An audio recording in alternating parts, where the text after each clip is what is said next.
नमस्कार, first view देख रहे हैं आप और मैं हूं आपके साथ गुंजन। मुख्यमंत्री डॉक्टर मोहन यादव ग्वालियर पहुंचे और बता दें आपको कि डॉक्टर मोहन यादव के साथ केंद्रीय मंत्री ज्योतिरादित्य सिंधिया भी मौजूद रहे। मुख्यमंत्री मोहन यादव ने कहा कि लाल टिपारा गौशाला की गांव व गौशाला के उत्थान के लिए वे व उनकी सरकार भी पूरा सहयोग करेगी। सीएम ने गौशाला को 5 करोड़ की राशि भी दी। एम ने कहा है कि 5000 साल पहले लड्डू गोपाल का जन्म हुआ था, उन्हें मां का दूध नहीं मिला। यशोदा मां ने पालन पोषण किया, उनका लालन पालन गौ माता के माध्यम से हुआ। सभी देवताओं को पूजना है तो गाय को पूछ लो। ब्राजील ने दूध की क्रांति अपने गांव के माध्यम से की है, इसलिए हमें भी अपने देश की गाय से ही क्रांति कर सकते हैं। है हमारी योजना है गौशाला के लिए, लेकिन गौ माता के लिए उनके संरक्षण के लिए नए शेड की जरूरत है। मुख्यमंत्री जी, मैं आज से निवेदन करना चाहता हूं, यहां से थोड़ी सी दूर ही गोले के मंदिर पे मार्क अस्पताल की जमीन है जो अस्पताल के लिए आवंटित की गई थी। अब कोई और जगह बाकी नहीं रही थी हमारी गौ माता की संरक्षण करने के लिए, तो उस जमीन पर हमारी गौ माता को रखा गया था। आज मैं स्वामी जी को भी धन्यवाद देना चाहता हूं, उनके आवेदन पर, निवेदन पर 3 करोड़ रुपए मैंने अपने सांसद निधि से इस गौशाला को दिलवाया ताकि नए शेड यहां बन पाए, हमारे गौ माता का संरक्षण बन पाए। और आज मुख्यमंत्री और नरेंद्र सिंह जी के हाथों के आधार पर हमारी गौ माता को उस नवीन शेड में प्रवेश दिलाया गया है। साधारण तौर पर गौ माता भी हां में हां मिला रही है। साधारण तौर पर जब अतिथि आते हैं तो टेप काट देते हैं, गेट खोल देते हैं, सर्वेक्षण करते हैं और कार्यक्रम के लिए निकल जाते हैं। लेकिन हमारे मुख्यमंत्री महोदय जी ने जब गौ माता को देखा तो रुके, उन्हें लूसन खिलवाया, उन्हें गुड़ खिलवाया, माला पहनाया, टीका लगवाई और गौ माता के चरण छूने के बाद भी इस कार्यक्रम के लिए उन्होंने प्रस्थान किया। ये भारत की संस्कृति है, भारत की सभ्यता है और हमारी पीढ़ी की जिम्मेदारी है जो इस मंच पर आसीन है कि आने वाली पीढ़ी में भी यही मूल्य, यही सिद्धांत आने वाले भारत के जब नक्षत्र के रूप में प्रधानमंत्री जी के नेतृत्व में उभरने वाला है, एक आर्थिक रूप से शक्तिशाली भारत और एक आध्यात्मिक रूप से शक्तिशाली भारत, जहां उज्जैन का महाकाल लोक बन रहा है, जहां केदारनाथ और बद्रीनाथ का मंदिर का संरक्षण हो रहा है, जहां काशी विश्वनाथ का कॉरिडोर बन रहा है, जहां अयोध्या में आने वाले 22 तारीख को भगवान श्री राम लल्ला की मूर्ति की प्राण प्रतिष्ठा प्रधानमंत्री जी के द्वारा की जा रही है। उसी तारतम्य में मुख्यमंत्री जी के द्वारा गौ माता का संरक्षण लाल टिपारे के गौशाला में किया जा रहा है। तो आज इस मंच से और ज्यादा न कहकर मैं यही निवेदन करूंगा, उत्कृष्ट गौशाला तो हमारा बन चुका है स्वामी जी के संरक्षण में, लेकिन आज इसे हमें 10 कदम आगे ले जाना है। मैं चाहूंगा कि ग्रामीण विकास का एक पर्यटन स्थल मेरा ये गौशाला बने।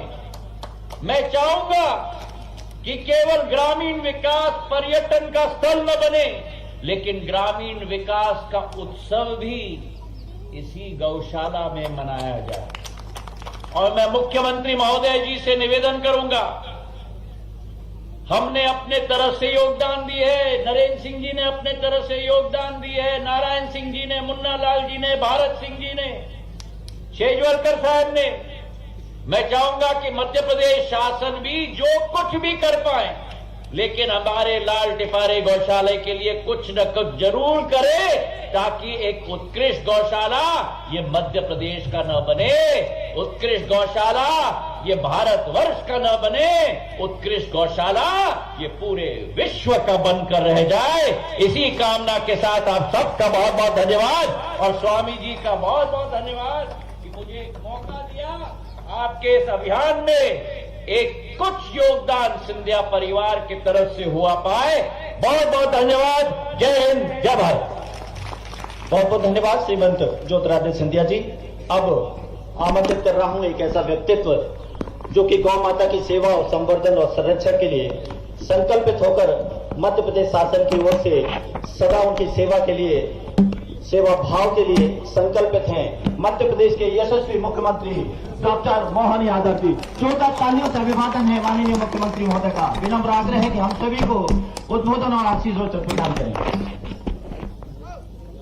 मेरे साथ सभी मिलके बोलेंगे, बोले गोपाल कृष्ण भगवान की, गौ माता की, महाकाल महाराज की। आज के इस बड़े मन को आनंद देने वाले कार्यक्रम में हमारे बीच अभी जिनने अपना भाषण समाप्त किया, केंद्रीय मंत्री माननीय सिंधिया जी के लिए जोरदार करतब ध्वनि से अभिनंदन करें। आपके अपने सुपरिचित हैं। सब आदरणीय और विधानसभा को अभी गौरवान्वित करने वाले यशस्वी अध्यक्ष, मध्य प्रदेश सरकार, भारत सरकार सभी पदों पर अपनी अमिट छाप छोड़ने वाले हम सबके आदरणीय माननीय नरेंद्र सिंह जी तोमर जी के लिए भी जोरदार तालियां बजा करके उनका अभिनंदन करें। हमारे अपने संत वृंद बिना गौ माता और ये पूरा सनातन संस्कृति का लघु रूप दिखाई कैसे दे सकता है।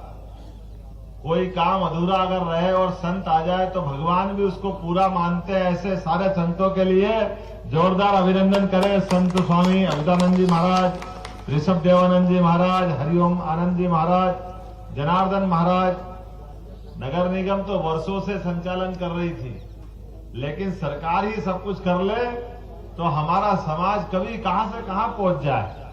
दुनिया में सारे देशों के लिए एक कमी यही खटकती है, उनके यहाँ सब कुछ हो सकता है लेकिन संत नहीं है, इसका अभाव उन सबको खटकता। और हम सौभाग्यशाली है कि संतों के हाथ लगने से हमारी अपनी धरती स्वर्ग के समान हो जाती है, सारी व्यवस्था सुव्यवस्था में बदल जाती है।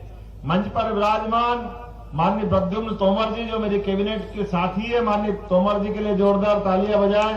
माननीय नारायण सिंह जी कुशवाहा जी सम्मानीय मंत्री, उनके लिए भी अभिनंदन करते हैं। मैं विवेक नारायण सेजवलकर जी जोरदार तालियां बजाएं आपके सांसद जी के लिए भी। भोले भाले सबको लेके चलने वाले सरलता की प्रतिमूर्ति। और माननीय अभय जी जोरदार तालियां अभय जी के लिए भी। जिलाध्यक्ष भाजपा माननीय भारत सिंह जी कुशवाहा पूर्व मंत्री, जोरदार तालियां भारत सिंह जी के लिए। इस अवसर पर मंच पर विराजमान माननीय मुन्नालाल जी गोयल साहब पूर्व विधायक, उनके लिए भी अभिनंदन करते हैं। जोरदार तालियां बजाएं मुन्नालाल जी के लिए। बीज निगम के पूर्व अध्यक्ष महेंद्र सिंह यादव जी के लिए भी अभिनंदन करते हैं। नगर निगम के सभापति मनोज तोमर जी, पूर्व साडा अध्यक्ष जय सिंह जी, इस अवसर पर सेवड़ा विधायक प्रदीप अग्रवाल जी और मंचस्थ सभी अतिथिगण और आप और हम सब इस अच्छे कार्यक्रम के साक्षी बनने वाले सम्मानित नागरिक बंधुओं, माताओं, बहनों, पत्रकार साथियों, प्यारे मित्रों, हम सबको मालूम है परमात्मा की कृपा से 5000 साल पहले एक घटना घटी थी। कहां जेल में भगवान हमारे सबके अलग ही प्रकार के लड्डू गोपाल जी का जन्म हुआ।